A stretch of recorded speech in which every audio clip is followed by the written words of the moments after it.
শুভ সন্ধ্যা বন্ধুগণ। আজ 16ই সেপ্টেম্বর, মঙ্গলবার। সুন্দর সান্ধ্যকালীন বলবো না, রাত্রিকালীন মুহূর্তে প্রতিদিনের ন্যায় গৌতম কমল গান্ধার ওরফে গৌতম বন্দ্যোপাধ্যায়ের মেটা ফেসবুক লাইভের মাধ্যমে উপস্থিতি। আমার সাহিত্য, সঙ্গীত এবং গল্প প্রেমিক বন্ধুদের মাঝে উপস্থিত হয়ে থাকি প্রতি সন্ধ্যায়, প্রতি রাত্রে। তো আজ একটি ইন্টারেস্টিং গল্প পড়ছিলাম। তো সেটি হলো শ্রী কল্লোল লাহিড়ীর লেখনী অপূর্ব বইটি, যেটি আমি অ্যামাজনের থ্রু দিয়ে আনিয়েছিলাম, ইন্দুবালা ভাতের হোটেল। পূর্বেও কয়েকটি গল্প আমি এই মেটা লাইভ ফেসবুকের মাধ্যমে বন্ধুদের মাঝে শেয়ার করেছি। তো আজ পুনরায় পড়তে পড়তে আমার মনে হলো যে এই ইন্দুবালা ভাতের হোটেলে সেই মালপোয়া গল্প অবলম্বনে পড়তে গিয়ে যে বন্ধুদের মাঝে যদি আমি এটা শেয়ার করি, তো আমারও ভালো লাগবে। এবং যে সমস্ত বন্ধুরা আমার সঙ্গে যুক্ত হয়ে থাকেন মেটা ফেসবুক লাইভের মাধ্যমে, তারা আমার এই আজকের লাইভে যদি যুক্ত হন, তো আশা করি তারাও এই গল্পটি শুনতে পেয়ে ওনাদেরও ভালো লাগবে আশা করি। তো সেই কল্লোল লাহিড়ী মহাশয়ের লেখনী হতে ইন্দুবালা ভাতের হোটেলের মালপোয়া গল্পটি আপনাদের মাঝে প্রস্তুত করতে চলেছি। মালপোয়া। ভোর থেকে ঝিরঝিরে বৃষ্টি শুরু হয়েছিল। ঘুম ভেঙে গিয়েছিল তার অনেক আগেই। অন্ধকার ঘরটায় শুয়ে বৃষ্টির আওয়াজ শুনছিলেন ইন্দুবালা। অল্প অল্প বাতাসে দুলছিল জানলার হালকা পর্দাগুলো। তার ফাঁক দিয়ে উঁকি মারছিল একটু একটু করে ফর্সা হতে থাকা মেঘলা আকাশ। একতলায় ভাতের হোটেলের ওপর তার এই ঘরটা ছোট্ট হলেও বেশ খোলামেলা। অন্তত এই বাড়ির অন্যান্য ঘরগুলোর থেকে তো বটেই। ঘরের চারিদিক বরাবর বেশ কয়েকটা জানালা। সামনের দিকে এগিয়ে গেলে ছেনুমিত্তির লেন। হরেক মানুষ, গাড়ি ঘোড়ার যাতায়াত, সার সার বাড়ি। আর পেছন দিকটা শাশুড়ির আমলের ছোট্ট বাগান। শিরিঙ্গে নারকেল গাছ, উঠোনের আম গাছের ডালপালা আরো কয়েকটা জানলায় ছড়ানো ছিটানো। এই ঘরটা আসলে ছিল ইন্দুবালার স্বামীর মাস্টার রতনলাল মল্লিকের আমোদের জায়গা। তিনি তার ইয়ার বন্ধুদের ডেকে নিয়ে এসে এই ঘরেই তুলতেন। দিন রাত তাস পেটা চলত, তার সাথে গেলাসের পর গেলাস হুইস্কি আর সোডা। ঘরখানায় ঢুকলে তখন মনে হতো কেউ যেন সকালের আঁচ ধরিয়েছে। ঝাঁট দিয়ে জড়ো হতো রাশিকৃত পোড়া সিগারেট, বিড়ি, আরো কত কি। শাশুড়ি উঠতে বসতে খোঁটা দিতে ছাড়তেন না সেই বউয়ের গতর নিয়ে, যে গতরে তার বাহির্মুখ ছেলে অন্দরে মন বসাতে পারল না। যে গতর দেখে তিনি ভিসা পাসপোর্ট করে ওপার বাংলা থেকে ছেলের জন্য বাঙাল বউ নিয়ে এলেন, অথচ যে গতর বিলিয়ে সংসারে নাতি নাতনির অভাব হলো না মোটেও। তিনটে সন্তানকে রেখে মাস্টার রতনলাল মল্লিক যখন ইহজীবনের মায়া ত্যাগ করলেন, তখন ইন্দুবালা ভেতরের ঘর থেকে বাইরের এই ঘরে এসে থাকতে শুরু করলেন। শুধু কি অনেক আলো হাওয়া বাতাসের জন্য? না, তা মোটেই নয়। এই ঘরে থাকলে তিনি নিচের হোটেলের রান্নাঘর থেকে ছোট ছোট ছেলে মেয়েদের উপস্থিতি টের পেতেন। সিঁড়ির মুখ থেকে এই ঘরের দিকে নজর রাখা যেত খুব সহজে। আর এই ঘরটায় এলেই যেন ইন্দুবালার কলাপোতার বাড়ির দাওয়াখানা মনে পড়ে যেত। চারিদিকে সবুজের চাঁদোয়া। ইন্দুবালা পাশ ফিরলেন। এই এত বয়সেও স্মৃতিগুলো কেন এলোমেলো হয়ে যায় না? ভুলেও তো যেতে পারে মানুষ অনেক কিছু, অনেক ভুলেও যায়, অনেকে ভুলেও যান। শুনেছেন তিনি এমনকি নিজে কে ছিল, নাম কি, বাড়ির লোকজন পর্যন্ত সবাইকে ভুলে যায়। কিচ্ছু নাকি আর মনে থাকে না রোগটা হলে। চারপাশটাকে তখন কি আরো নতুন লাগে, পুনর্জন্মের মতো। কে জানে, আয়নার সামনে এই যে নিজেকে দেখে না চেনার বিড়ম্বনা, কিংবা নতুন আমিকে চিনে নেওয়া, সেটা কি আরো যন্ত্রণাদায়ক নয়? হয়তো, কিন্তু প্রতিদিনের প্রতিক্ষণের এই স্মৃতির বোঝা টানা আরো কষ্টকর ইন্দুবালার কাছে। নিয়তিকে দোহাই দেন ইন্দুবালা, হয় ভুলিয়েও দেয়, না হলে ভুলিয়ে দেবার ব্যবস্থা করে দাও। অদৃষ্টকে সাত গাল পারলেও অনেক কিছু ভোলা হয় না ইন্দুবালার। ভাগ্যিস ভোলা হয় না। তাই তো আনাজের চুবড়ি থেকে, সূচ সুতোর কৌটো থেকে, ভাতের হাঁড়ির সুবাস থেকে বেরিয়ে আসে কত কত গল্প। ইন্দুবালা চোখ বন্ধ করে আবার একটু ঘুমানোর চেষ্টা করলেন। ঠাম্মা সন্ধেবেলায় আফিম খেত। ছোট ছোট কালো কালো গুলি করা থাকতো পিতলের কৌটোতে। বাবা খুলনা শহরের বড় এক আড়তদারের কাছ থেকে নিয়ে আসতেন। ফুরিয়ে আসতে থাকলেই ঠাম্মার মাথা যেত খারাপ হয়ে। এক টানা আবদার চলতো তার। ধুয়ো টেনে টেনে ঠাম্মা বলে চলতো, ও ব্রজ, নিয়ে আয় না বাবা। শেষ হয়ে গেল যে গুলি, সেই কাতর চাহনি এখনো যেন মনে পড়ে ইন্দুবালার। ঠিক মরে যাবার মানুষের চাহনির সাথে তার কি কোনো মিল ছিল? ছ্যাঁত করে ওঠে বুকটা।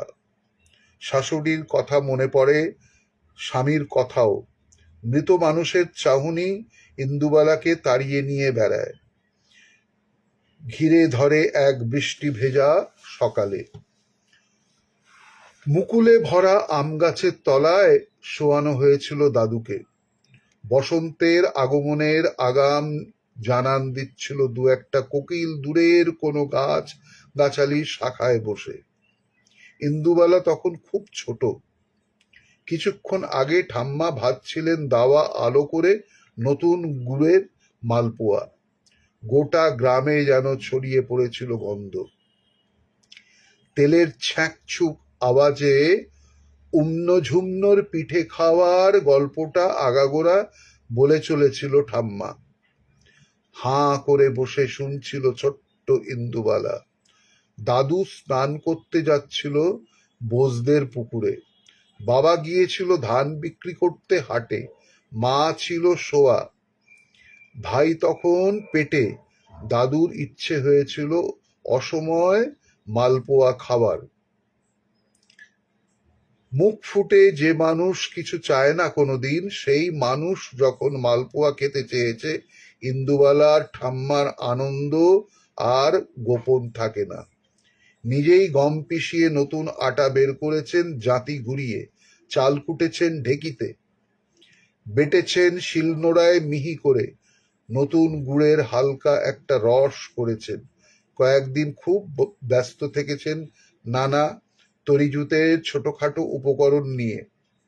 আর ছোট্ট ইন্দুবালা ঠাম্মার আঁচল ঘিরে কাপড় জড়িয়ে কোলে শুয়ে সেই আখ্যানের অংশীদার হয়েছে।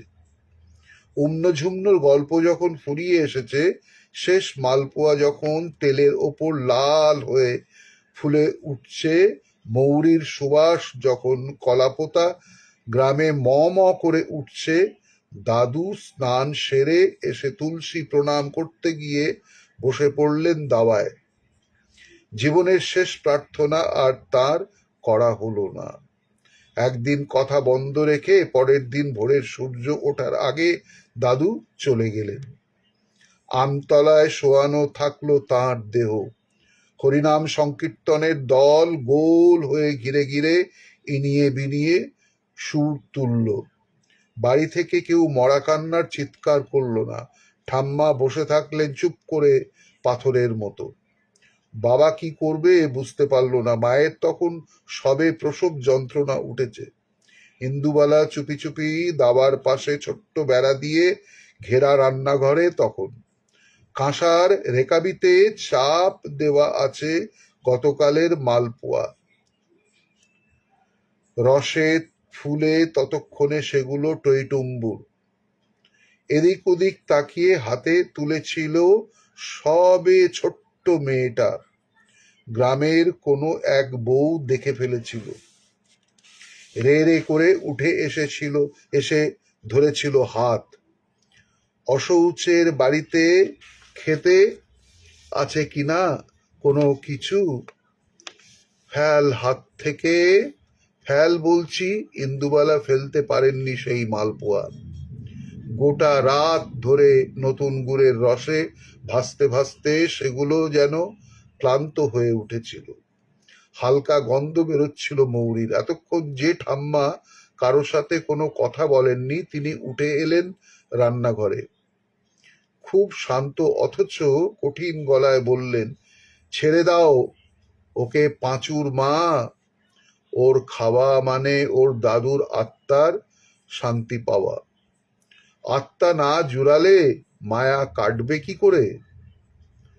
গপ গপ করে গোটা তিনেক মালপোয়া খেয়ে নিয়েছিলেন ইন্দুবালা।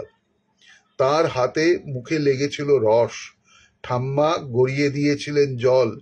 নিজে হাতে খাইয়েছিলেন নাতনিকে। মুখ হাত ধুইয়ে মুছিয়ে জানতে চেয়েছিলেন, ভালো লেগেছে ইন্দু তোর? একটা বড় হ্যাঁ মাথা নেড়েছিলেন ছোট্ট ইন্দুবালা। ঠিক সেই সময় আতুর ঘর থেকে ভেসে এসেছিল নবজাতকের কান্নার শব্দ। ঠাম্মা নাতির মুখ দেখে বলেছিলেন, সেই ফিরে আসতে হলো তো। কোথায় যাবে আমায় ছেড়ে? তার বিশ্বাস ছিল দাদু ফিরে এসেছেন আম জাম কাঁঠাল মালপোর গন্ধ বুকে নিয়ে। বাবা ফিরেছিলেন শ্মশান বন্ধুদের সাথে বিকেলেরও পরে। ততক্ষণে ঠাম্মার সাদা থান পড়া হয়ে গেছে। ছোট্ট ভাইটা হাঁ করে ঘুমোচ্ছে তার কোলে। এদের কারো মৃত মুখ দেখেননি ইন্দুবালা। ভাগ্যিস সেই চরম দুর্ভাগ্য হয়নি তার। খাটের ওপর চিত হয়ে শোন ইন্দুবালা। পিঠের ব্যথাটা আরো বাড়ে। রাতের নেওয়া হট ওয়াটারের ব্যাগটা তখনও অল্প অল্প গরম। কাছে টেনে নেন। পিঠের কাছে রাখলে আরাম পান। যন্ত্রণা শুধু স্মৃতির নয়, শরীরেরও। সব যন্ত্রণা শেষ হলে মানুষ মুক্তি পায়। তাই হয়তো সেই অন্তিম লগ্নে মুখের ওপর ছেয়ে থাকে পরম শান্তির ছায়া। এখনো কি জীবনে শান্তি নেই ইন্দুবালার? দিব্যি শান্তি আছে, না হলে নিজেকে এইভাবে জিইয়ে রেখেছেন কি করে?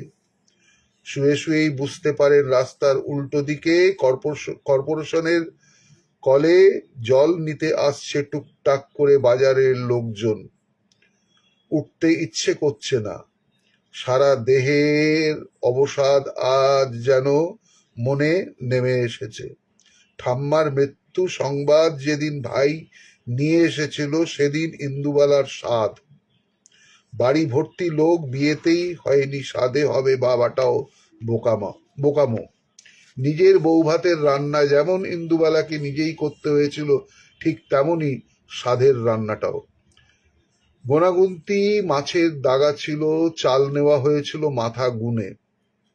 শাশুড়িকে খাইয়ে স্বামীকে খাইয়ে যখন ইন্দুবালা নিজে খেতে যাবেন তখন দরজায় কড়া নাড়ল কেউ। ওই ভরা অবস্থায় রান্নাঘর থেকে উঠে এসে সদর খুলতে হলো তাকেই।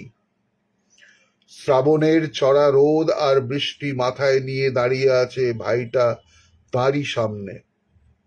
কতদিন পরে চোখে তখন দিদির সেই কপোতাক্ষের টলটলে জল। ইছামতি গাল বেয়ে গড়াচ্ছে, বাড়িতে ঢুকতে বলবেন কি? ভাষাই হারিয়ে ফেলেছেন যেন ইন্দুবালা এতদিন পরে ভাইকে দেখে। ঠোঁটের ওপর গোফের রেখা, গালে কচি ঘাসের মতো দাড়ি, চোখে কালো ফ্রেমের চশমা, ঠিক যেন মনিরুল সেজে দাঁড়িয়ে আছে ভাই। ভেতরে আসতে বলবি না? এখানেই দাঁড়িয়ে থাকবো? ইন্দুবালা ভাইকে জড়িয়ে ধরেন। ঝুপ করে যেন তাকে ছুঁয়ে ফেলে কলাপোতার গ্রামটা, বোসদের পুকুর, তেপান্তরের ধান ক্ষেত, কত বেলের আচার। আর ভাই দেখে তার দিদি আরো সুন্দর হয়েছে। গা থেকে খসে গেছে অজগায়ের পুরনো চাদর। নতুন মা হবার যাবতীয় সবকিছু যেন গা থেকে তেড়ে ফুড়ে বের হয়ে আসছে তার। ঠিক এই সময় তো ইন্দুবালার থাকা উচিত ছিল গ্রামে। ঠাম্মা কি খুশি হতো? উঠোন ভরে উঠত আচারের বয়ামে।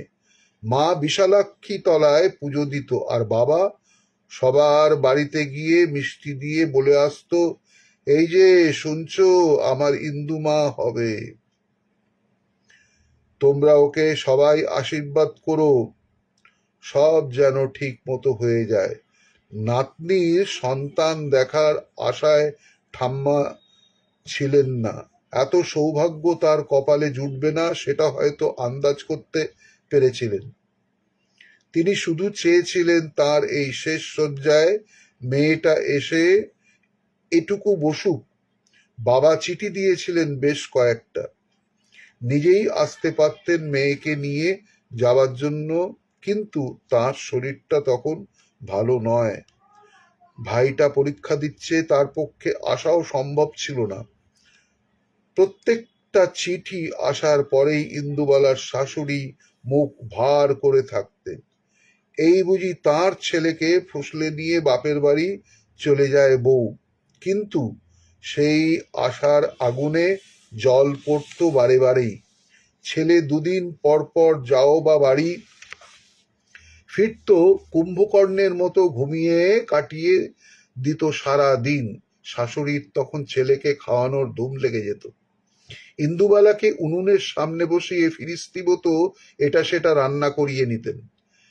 ছেলেও তখন দিন কত ঘুমিয়ে রাশিকৃত গিলে পাউডার সেন্ট মেখে বউয়ের গা থেকে যে কোনো একটা গয়না খুলে নিয়ে বেরিয়ে পড়ত। সেই যে বেরোতো, টাকা না ফুরানো পর্যন্ত বাড়ি ফিরত না। ছেলে না ফিরলে শাশুড়ির কাজও যেত কমে। একমাত্র বসে বসে দুশ্চিন্তা করা ছাড়া তখন আর তার কিছু করার থাকতো না। এমনকি নাতিগুলো কি খেয়েছে না খেয়েছে সেসব দিকেও নজর থাকতো না তার। ডালে চালে ফুটিয়ে চলে যেত সংসার। কোনো কোনো দিন লক্ষ্মী এলে মাছ জুটত বাচ্চাদের পাতে। এই সময় ইন্দুবালা সংসারের কাছ থেকে একটু অবসর পেলেই চিঠিগুলো চোখের সামনে নিয়ে বসে থাকতেন। অক্ষরগুলোর গায়ে হাত বুলালে মানুষগুলোকে স্পর্শ করছেন বলে মনে হতো। কত কত রাত যে জেগে কাটিয়েছেন একা একা, ছোট ছোট ছেলে মেয়েগুলোকে নিয়ে সঙ্গী থেকেছে। আর তো এই তো স্মৃতি মনে মনে বুনে চলেছেন সেই কবে থেকে এক নকশি কাঁথা। যতই অতীতকে গাল পারুন না কেন সেই নকশি কাঁথার নিজেকে জড়ালে চারপাশে না থাকা মানুষগুলোর ওম পেয়েছেন ইন্দুবালা। ঠিক এখন যেমন পাচ্ছেন হট ওয়াটার ব্যাগের এক বর্ষার ভোরে চোখে ঝেঁপে নামছে যেন সারা রাতের ঘুম। ভাইকে দেখে বেশ বিরক্ত হয়েছিলেন শাশুড়ি। বলি, কোনো কাণ্ডজ্ঞান আছে তোমাদের? শুভ বাড়িতে অশৌচে এসেছ নাকি? মাথা নেড়েছিল ভাই। শ্রাদ্ধ নিয়মভঙ্গ সব কাজকর্ম মিটিয়ে তারপরে সে এসেছে। আরো বিরক্ত হয়ে বুড়ি বলেছিল, তাহলে আর কি? গেলা ওটাও এবার ভাইকে খারাপ লেগেছিল ইন্দুবালার কথাটা শুনতে। ভাইয়েরও কি খারাপ লাগেনি? নিশ্চয়ই লেগেছিল। সে চলে যেতে চেয়েছিল তখনই। ইন্দুবালা বুঝিয়েছিলেন অনেক বয়স হয়েছে তো, তাই এমন হয়ে গেছে মানুষটা। তুই রাগ করিস না ভাই, চট করে স্নানটা সেরে আয় দেখি। ভাই চলে গেলে ইন্দুবালা খাবার জোগাড়ে ব্যস্ত হয়ে পড়েছিলেন। সেই কত দূর থেকে তেতেপুরে এসেছে ছেলেটা, অমন ভাবে না বললেও হয়তো পারতেন শাশুড়ি। কিন্তু তিনি জানেন এই সংসারে একটা লোক বেশি খাওয়া মানে ভাড়ার ঘরে টান পড়া। ছেলের নেশা বেড়েছে, বাইরে মতিগতিও কেমন যেন কঙ্কাল সার হয়ে উঠছে বাড়ির চেহারাটা আস্তে আস্তে। বুড়ি সারাদিন তাই খিটখিট করেন। নিজের যা গয়না ছিল সেগুলো অনেক দিন আগেই গেছে, বউয়ের গুলো ছেলে নিচ্ছে, তাই এবার হাত পড়েছে বাসনের বাক্সে। ভারী ভারী সব গামলা ঘড়া বিক্রি চলছে। এগুলো গেলে আর কিছু থাকবে না তার আমলের। পাছে পোয়াতি বউয়ের অভুক্ত মুখটা দেখতে হয়, তাই বুড়ি গিয়ে শুলো ওপরের বারান্দার ঘরে। আর এদিকে ইন্দুবালা আসন পেতে কাঁসার থালায় বাটিতে সাজিয়ে দিলেন নিজের খাবারটুকু। পরম আদরে খাওয়ালেন ভাইকে। খুব ছোট্ট থেকেই ছেলেটা বড্ড আস্তে আস্তে খায়। তার খাওয়া নিয়েও ছিল নানান ঝামেলা। এটা খাবো না, ওটা খাবো না। মা বড় বড় দলা করে ভাতের গ্রাস গালের মধ্যে পুরে দিতেন। ঠাম্মা ওদিক থেকে চিৎকার করতো, ও বৌমা, করো কি? মেরে ফেলবে নাকি দুধের বাচ্চাটাকে? আর একটু বড় হলে এক থালায় ভাত নিয়ে স্কুলে যাওয়ার আগে ইন্দুবালা আর তার ভাই খেয়ে নিত। ভাইকে খাওয়াতে বড় ভালো লাগতো তার। ছোট ছোট দাঁতগুলো আঙুলে ঠেকতেই কেমন যেন সুরসুর করে উঠত হাত। সেই ভাই কি পরিপাটি করে আজ নিজে নিজেই খাচ্ছে। বসার ভঙ্গিটাও ঠিক বাবার মতো, বাবু হয়ে সামনের দিকে মাথাটা বেশ খানিকটা ঝুঁকিয়ে।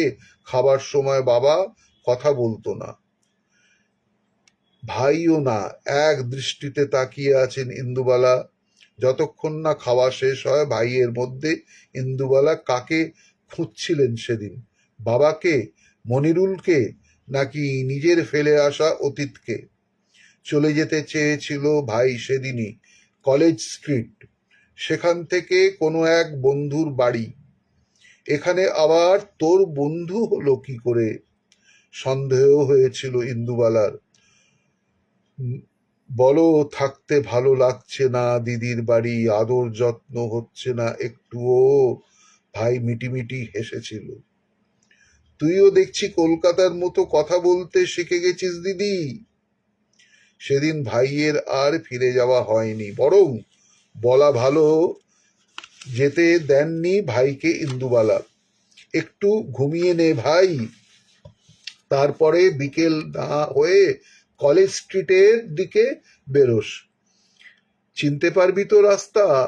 ভাই যতক্ষণ না ঘুমিয়ে পড়ে ইন্দুবালা ঠায় বসে থাকেন তার মাথার কাছে, হাত পাখা দিয়ে বাতাস করেন। অনেক কিছু জানতে ইচ্ছে করে তার, কিন্তু কিছুই জানা হয় না। একটু কথা বলেই ঘুমিয়ে পড়ে ক্লান্ত ভাই। দিদির কোলের কাছে তার মাথাটা, চুলগুলো এলিয়ে পড়েছে কপালে, ঘুমিয়ে থাকা মুখের প্রশান্তি বড় ভালো লাগে ইন্দুবালার। এই প্রশান্তি কি তিনি দেখেননি স্বর্ণলতার মুখেও? পুকুরে ভাসছিল দেহটা। বউ সাজার বড় শখ ছিল তার। রেয়াজও ভালোবাসতো মেয়েটাকে খুব। স্বর্ণলতার ফুলে ওঠা দেহটাকে জল থেকে তোলা হয়েছিল বিকেলে, সেই গড়িয়ে সন্ধ্যার মুখটায়।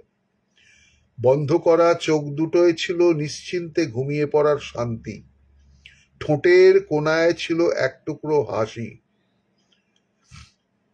যেন জলের তলা থেকে ঘুমন্ত রাজকন্যাকে তোলা হলো এক্ষুনি। কথা ছিল রিয়াজ দাঁড়িয়ে থাকবে খেয়াঘাটে, রাতের নৌকা তাদের পার করে দেবে সভ্য জনপদ। দূরে কোথাও তারা ভালোবাসার জঙ্গলের মধ্যে আশ্রয় নেবে, যেখানে কেউ তাদের চেনে না, জানে না, ধর্মের পরিচয় নিয়ে জিজ্ঞাসাবাদ করে না। স্বর্ণলতা ঠিক পৌঁছেছিল সময়ে। খেয়াও ছিল ঘাটে বাঁধা, শুধু রেয়াজ আসেনি। অনেক ভোরে আকাশ যখন সবে ফর্সা হতে শুরু করেছে, স্বর্ণলতা রেয়াজকে পেয়েছিল ধান ক্ষেতের আলোর ধারে। রেয়াজের কাছে সব কিছুই ছিল শুধু প্রাণটুকু ছাড়া। কারা যেন তার শ্বাস নালীটা কেটে দিয়েছিল এফোঁড় ওপর করে। এত রাগ ছিল তাদের রেয়াজের ওপরে, জানে মেরেও শান্তি পায়নি তারা।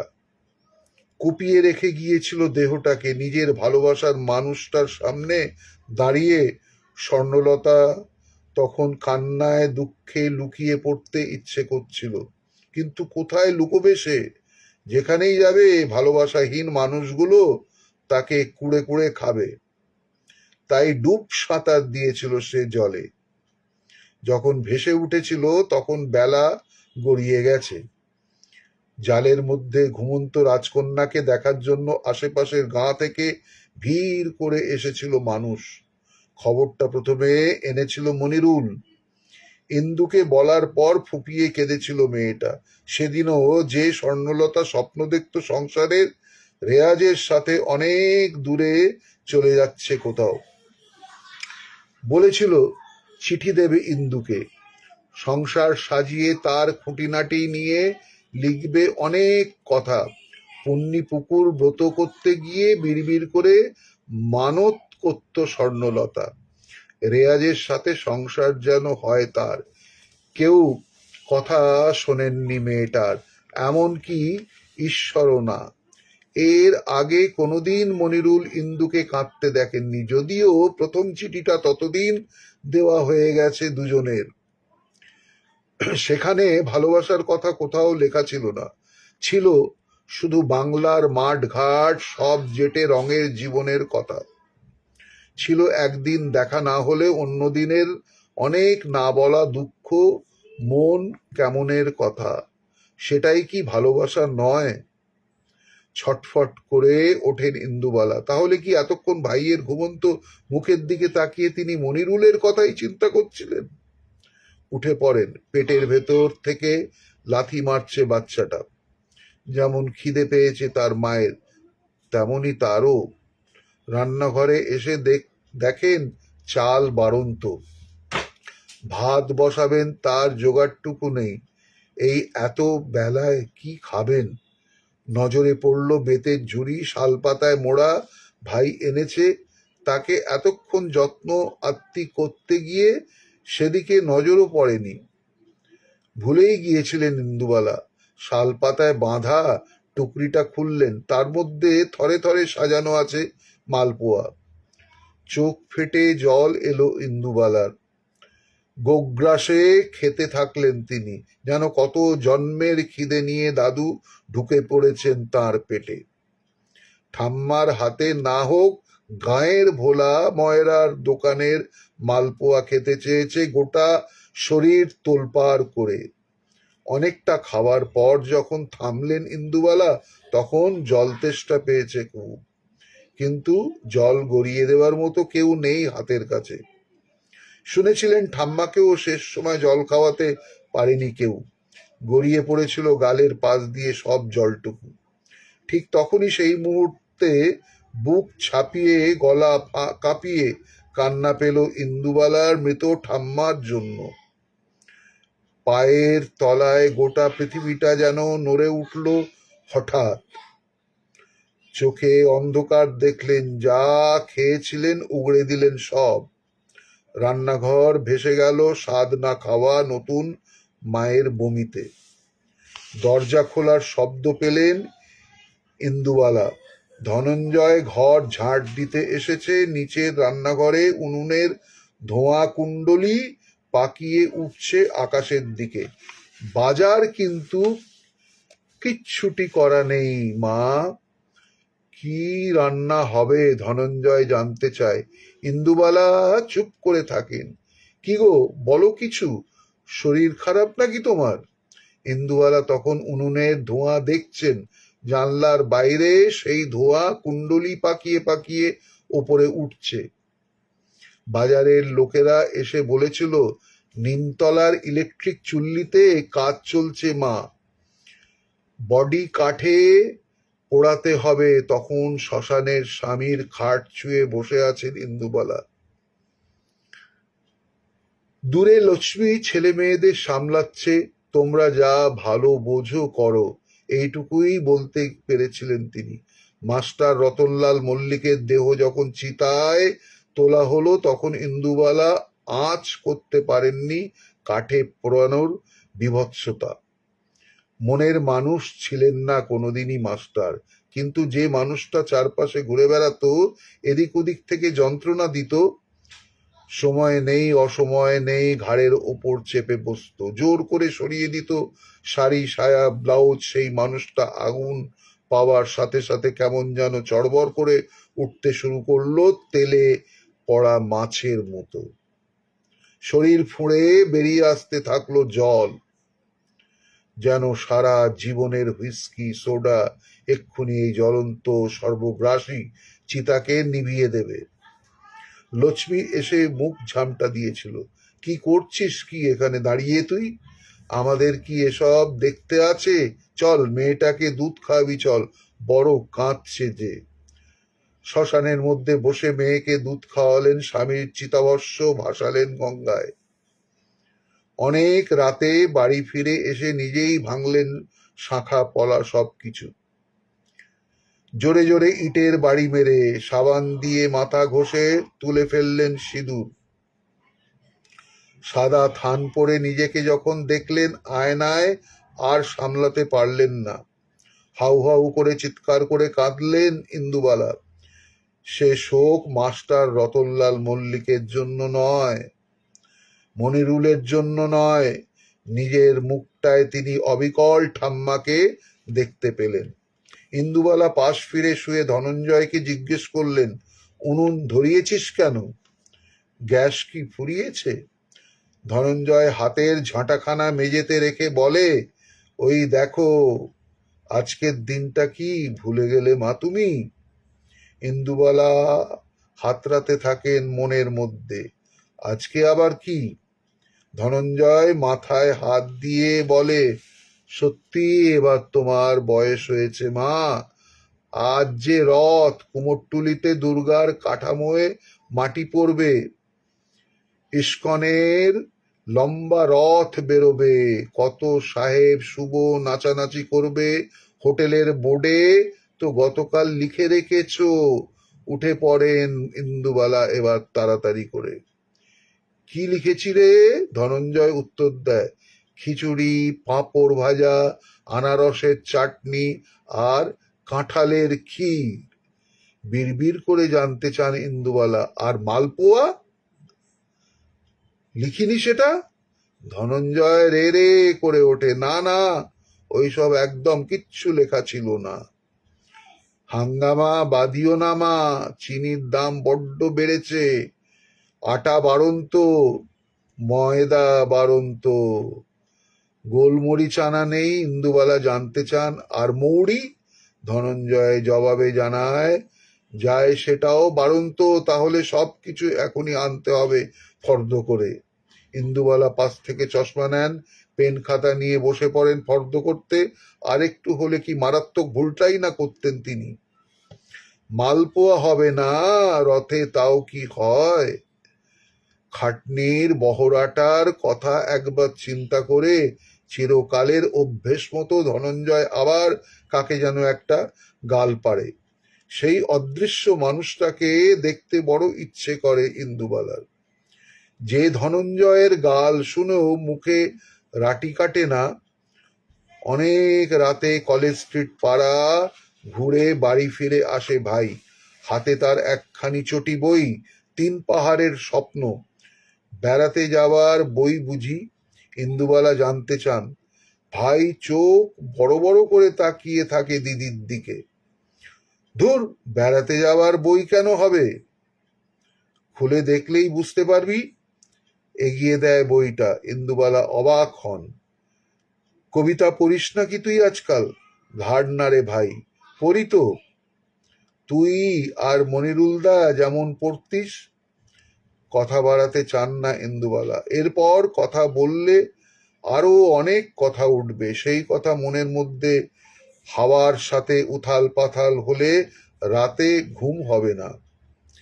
এই ভর ভর অবস্থায় মাস্টার রতনলাল মল্লিক তখন ঘুম না আসা বউকে আঁকড়ে ধরতে চাইবেন। দম বন্ধ হয়ে আসবে ইন্দুবালার।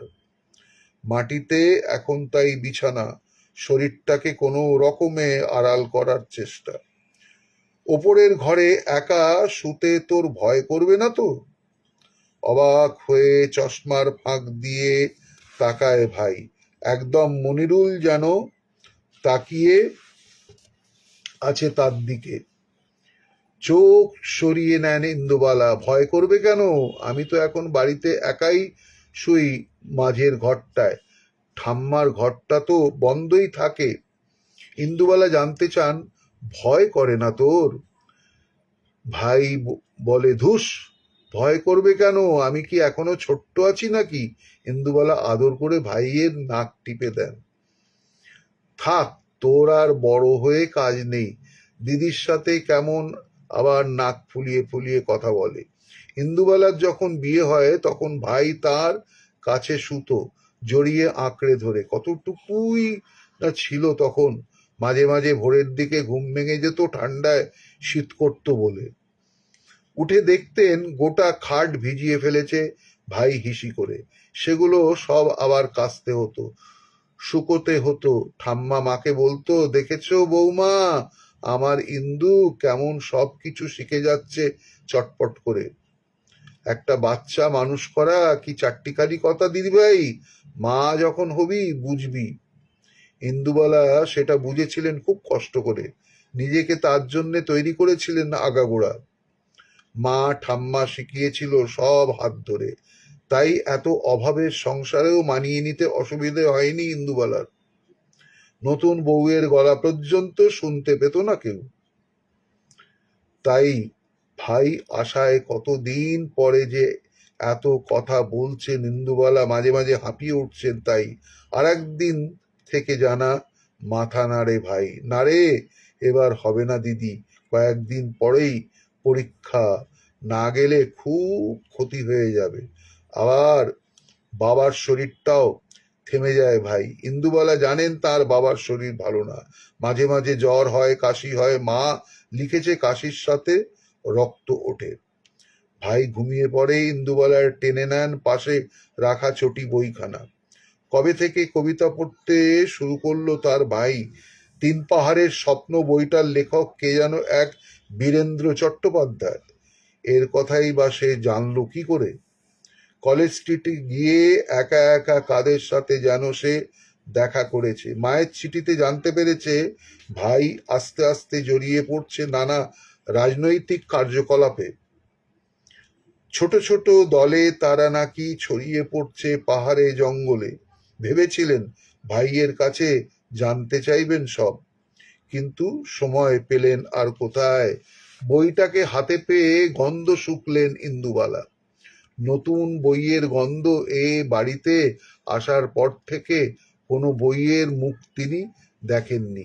এত বড় বাড়িতে কেবলমাত্র পাঁজি, লক্ষ্মীর পাঁচালী, নারায়ণের অষ্টোত্তর শতনাম আর গীতা ছাড়া কোনো বই নেই। কবিতার বই তো দূর অস্ত। বইটাকে একটু উল্টে পাল্টে দেখতে ইচ্ছে করলো ইন্দুবালার, আর ঠিক তখনই ডাক পড়ল তার। মাস্টার রতনলাল মল্লিক অনেকক্ষণ ধরে বিছানায় অপেক্ষা করছেন যে। ইন্দুবালার শরীর বেয়ে পেঁচিয়ে উঠছে আরো একটা শরীর, বিষধর ফনা তুলে গ্রাস করছে যেন সে। মাস্টার রতনলাল মল্লিক বিছানার ওপরে তার পোয়াতি বউটাকে ছিঁড়ে খাচ্ছে তখন। বন্ধ হয়ে আসছে ইন্দুবালার শ্বাস প্রশ্বাস। পেটের ভেতরে দংশিত হয়ে বাচ্চাটা যেন কেঁদে উঠছে বারে বারে। ভাই চিলে কোঠার ঘর থেকে গড়গড় পড়ে চলেছে ছোট্ট চটি বইখানা। ঘুমের মধ্যে শুনতে পেলাম শঙ্খচূড়ের কান্না। এ আনন্দ অসহ্য বোন দিশনেলো আর না। জেগে উঠলাম, দেখতে পেলাম আরনা দেবার সুখে কেয়া ফুলটি ঘুমিয়ে আছে বিষধরের বুকে। গলা বুঝে আসছে ইন্দুবালার, কান্নায় ঘেন্নায় ভোর রাতে উঠে ঠান্ডা জল মাথায় ঢালেন তিনি। একবার নয়, বারবার। তারও অনেক দিন পরে, ভাই যখন আর নেই, স্বামী যখন নেই, চারিদিক শূন্য, খাঁ খাঁ। অনেক রাতে দরজা ধাক্কিয়ে খেতে এসেছিল কজন। তাদেরই কেউ হয়তো ভুলবশত ফেলে রেখে গিয়েছিল একটা কবিতার বই। পড়ে ফেলেছিলেন ইন্দুবালা কবির নামটা, বীরেন্দ্র চট্টোপাধ্যায়। তখন কলকাতায় বোমা, রাস্তায় ঘাটে মৃতদেহের সারি, ছোট ছোট ছেলে মেয়েগুলো গঙ্গায় ভাসছে লাশ হয়ে। পরের দিন অনেক রাতে ছেলেটা আবার এসেছিল এক পেট খিদে নিয়ে। হ্যাঁ, সেদিনটাও ছিল দিন। মনে আছে, ইন্দুবালা পাঁপড় ভেজেছিলেন, হিঙের গন্ধ মাখানো খিচুড়ি হয়েছিল, আর ছিল চুষির পায়েস। প্রথম দিন ইন্দুবালার সাথে অলোকের কোনো কথা হয়নি, কিন্তু দ্বিতীয় দিন অনেক কথা হলো। বইয়ের প্রচ্ছদের ওপরে গোটা গোটা অক্ষরে লেখা বীরেন্দ্র চট্টোপাধ্যায়কে সে একবার নিয়ে আসবে বলেছিল। ওই শীর্ণকায় উজ্জীবিত কবি আপনাকে দেখলে যে কি বলবেন কমরেড ইন্দুবালা, ভেবেই আমি শিহরিত হচ্ছি। উনি সবাইকে বলেছেন, কবিতা লেখো, ঢেকে ফেলো শহরের প্রাচীরগুলো কবিতায়, বিপ্লবে। অলোক ফিরে আসেনি, কবিও না, কিন্তু বইটা রয়ে গেছে এখনো তার কাছে। মাঝে মাঝে বইটা খুললে অলোক ভেসে আসে। তাকে অনেক দিন না দেখলে কষ্ট পান ইন্দুবালা।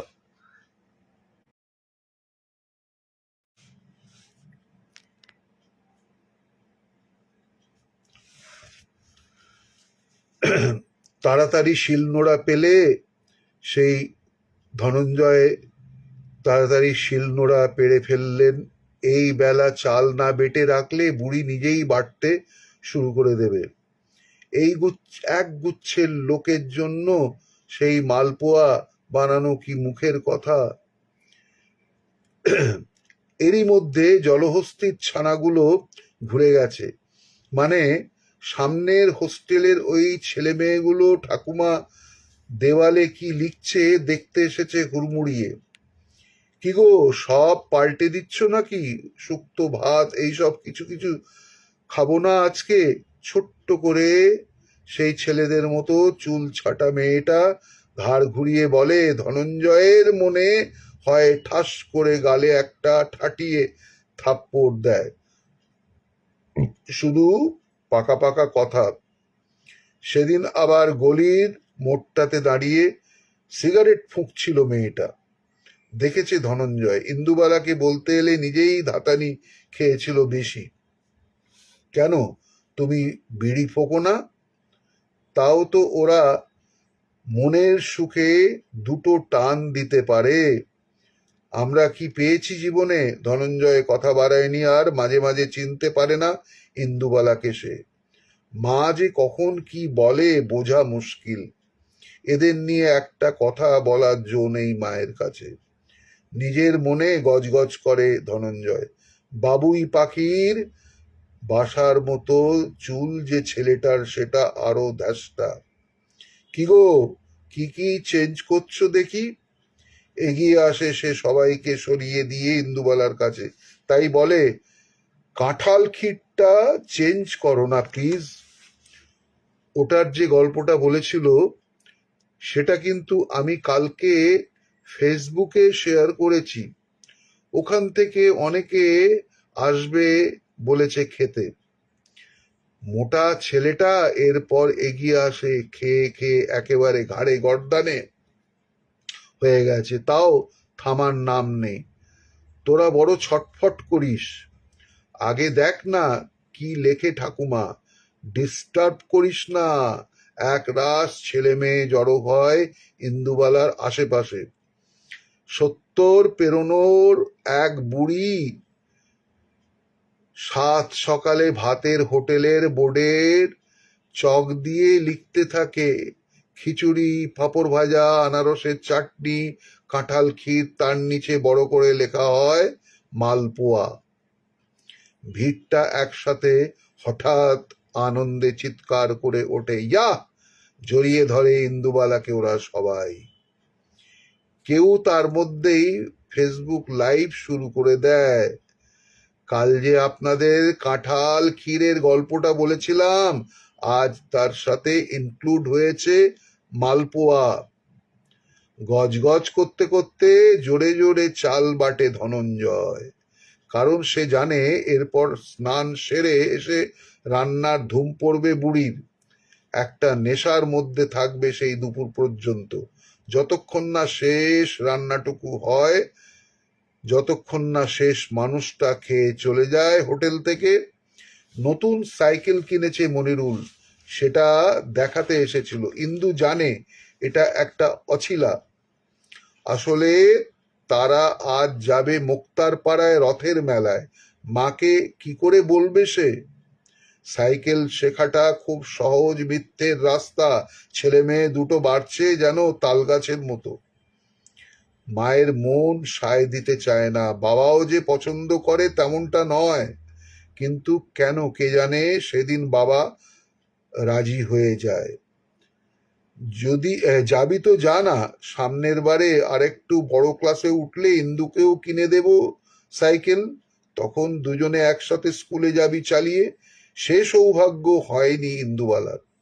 তার আগেই বিয়ে হয়ে গিয়েছিল তার। স্বর্ণলতার আত্মহত্যার চোখ খুলে দিয়েছিল অনেক মায়ের। তারা কিছুতেই আগুন আর ঘি পাশাপাশি রাখতে চায়নি, বরং আগুনেই মেয়েকে বিসর্জন দিয়েছিল অনেকে। জ্বলে পুড়ে শেষ হয়েছিল মেয়েগুলো। কজন ইন্দুবালা হতে পেরেছিল যাদের নিয়ে লেখা হয়েছিল খবরের কাগজে, ফেসবুকে, যাদের ঘিরে রেখেছিল অনেক অচেনা মানুষ নিজের মতো করে। সাইকেলের সামনে রডে বসতে লজ্জা করছিল ইন্দুর, তবুও বসেছিল সে।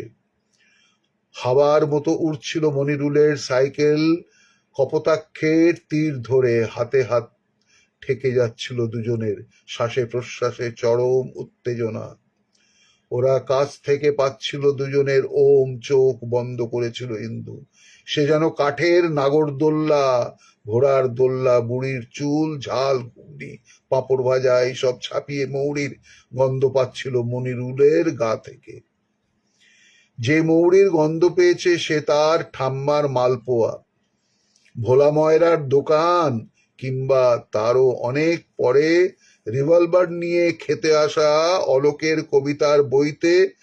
স্নান সেরে আয়নার সামনে এসে দাঁড়ান ইন্দুবালা। কতদিন পর আজ তিনি মালপোয়া ভাজবেন। তার চোখে মুখেও কি ফুটে উঠছে না এক প্রশান্তি? এটা কি মৃত্যুর বার্তাবহ মনিরুলের মুখ? সেই মৃত মুখ তিনি দেখেননি, কিন্তু আন্দাজ করতে পারেন, শুনেছিলেন। কলকাতা থেকে গোপনে ফেরত যেতে হয়েছিল তাকে।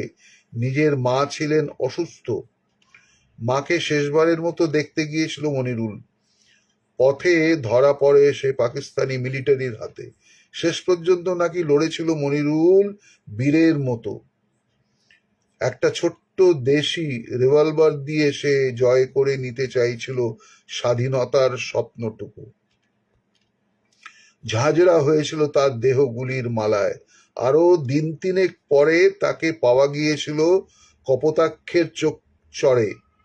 পাশে পড়েছিল তার ব্যাগখানা, তার মধ্যে ছিল হাতের নকশা তোলা স্বাধীন বাংলাদেশের একটা জাতীয় পতাকা, যা মনিরুলকে দিয়েছিলেন ইন্দুবালা শেষবার দেখা করার সময়। আর মনিরুল কি দিয়েছিল তাকে? আলমারি খোলেন ইন্দুবালা, কাঠের ছোট্ট বাক্স থেকে বের করেন বাঁশিটা। কপোতাক্ষের মাটি মেখেছিল মনিরুল সারা দেহে। স্থির দৃষ্টিতে নীল আকাশের দিকে তাকিয়েছিল তার নিষ্প্রাণ দেহটা। ঠিক ওখান থেকেই পূব আকাশের জ্বলন্ত সূর্যটা উঠবে, যার আলো ছড়িয়ে পড়বে বাংলাদেশ নামের স্বাধীন রাষ্ট্রের দিকে দিকে। যে রাষ্ট্রের স্বপ্ন দেখতে গিয়ে আজ মনিরুল মৃত। আর ইন্দুবালা কি স্বপ্ন দেখেছিলেন তিনি, সে কথা কেউ কোনোদিন জানতে চায়নি তার কাছে, আজও না। হইচই পড়ে গেছে গোটা অঞ্চল জুড়ে। ছেনুমিত্তির লেনে ইন্দুবালা ভাতের হোটেলে একই ভিড় লেগে থাকে, আজ যেন আরো বেশি ভিড়। হাফ বেলা অফিস করে কালেক্টর অফিসের কেরানিকুল চলে এসেছে খেতে। হোস্টেলের ছেলে মেয়েগুলো হাজির হয়েছে, তার সাথে নিয়মিত বাজারের খদ্দেররাও আছে, আর আছে কিছু ফ্লাইং কাস্টমার।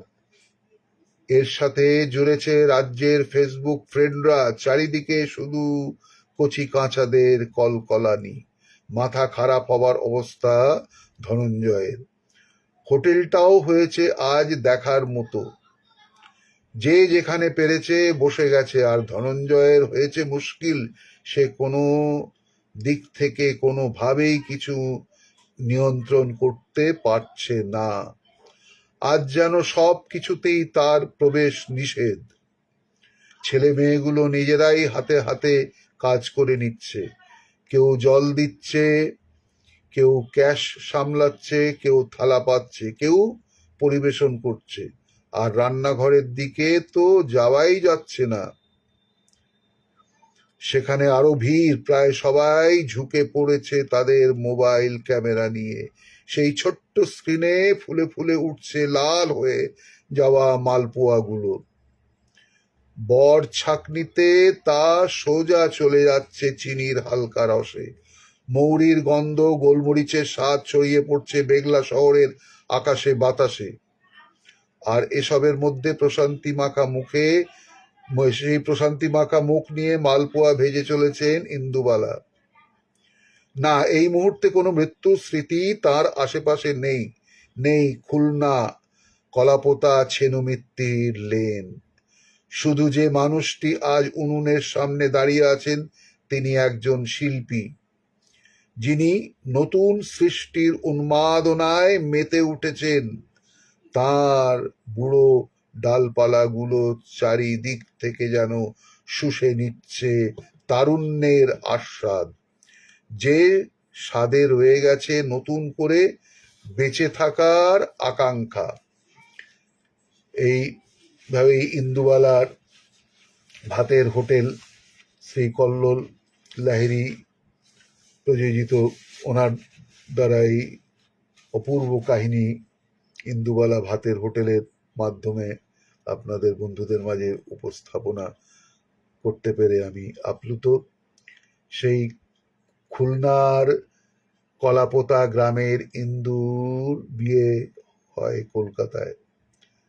দোজবরে মাতাল এক পুরুষের সঙ্গে 3 সন্তান নিয়ে অল্পকালেই বিধবা। তারপর পূর্ব পাকিস্তান যেদিন হলো বাংলাদেশ, সেদিনই ছেনুমিত্তির লেনে প্রথম আঁচ পড়ল ইন্দুবালা ভাতের হোটেলে। এই উপন্যাসে ছেনুমিত্তির লেনের ইন্দুবালা ভাতের হোটেল ছুঁয়ে থাকে এক টুকরো খুলনা আর আমাদের রান্নাঘরের ইতিহাস, মন কেমনের গল্প। এইভাবে কল্লোল লাহিড়ী মহাশয়ের গল্প আপনাদের মাঝে উপস্থাপনা করতে পেরে আনন্দিত। আপনারা ভালো থাকবেন, এইভাবেই আমার সঙ্গে যুক্ত হয়ে থাকবেন প্রতিদিনের ন্যায়। শুভরাত্রি, শুভরাত্রি, শুভরাত্রি।